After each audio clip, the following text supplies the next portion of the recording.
बनवायला सोपी अशी पुलाव रेसिपी। तेल, अर्धा चमच मोहरी, अर्धा चमच जिरे,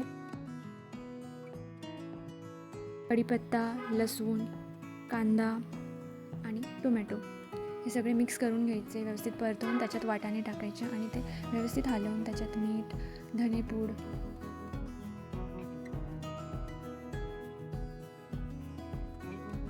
ग्लास पाणी टाकायचं, छान उकळी येऊ द्यायची। उकळी आली की त्याच्यात धुतलेला तांदूळ टाकायचा, 1 वाटी टाकलाय मी। मीठ चवीनुसार टाकायचं, कोथिंबीर आणि झाकण लावायचं।